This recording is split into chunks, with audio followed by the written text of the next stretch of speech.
a spinning globe. So people are like, well, why do you still believe it, Rob? Why? Well, there's still things I can't figure out, to be honest with you. Coriolis effect is a big one. I don't understand that, although the Aether may explain that one. And I'm doing some interesting research on that. In fact, I got to show you this too. I'll do another screen share. There's a website. It's not a flat earther website either. It's just a scientific website.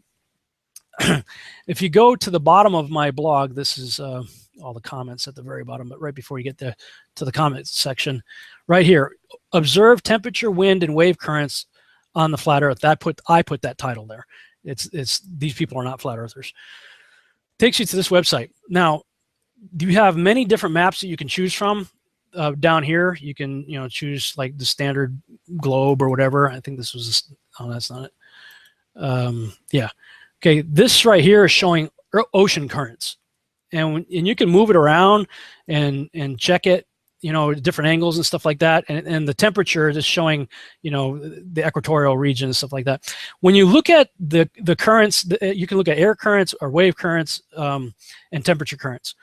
When you look at it on a globe and you really start zooming in and analyzing things and how things are moving around, a lot of it doesn't make a whole lot of sense. It seems kind of random. When you do it on the flat Earth model, though, it starts making a lot more sense. What's doing what and why it's doing what it's doing. Let me go here. This is air currents.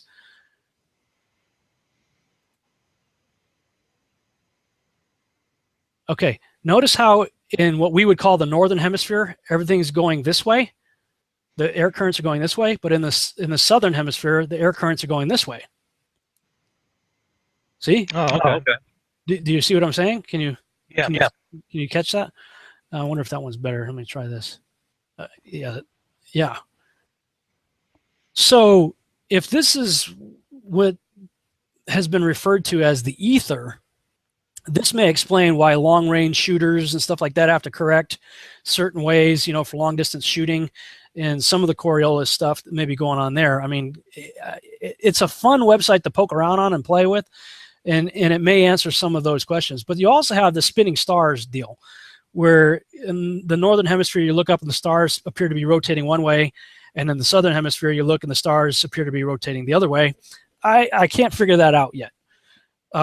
Although I am chasing an interesting rabbit trail regarding stars as angels, because the Book of Enoch actually tells you that there's a class of angels known as the luminaries, and they are the stars, and they are commanded to keep a very specific position in the skies and follow a very specific path ordained by Yahuwah.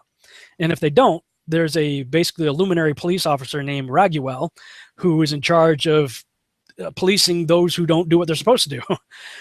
So if the stars aren't really stars, I mean, let's just play this out. If we really are in a biblically enclosed system within which the sun, moon, and stars and everything is inside of that, then we're not talking about distant galaxies, trillions of light years away or whatever.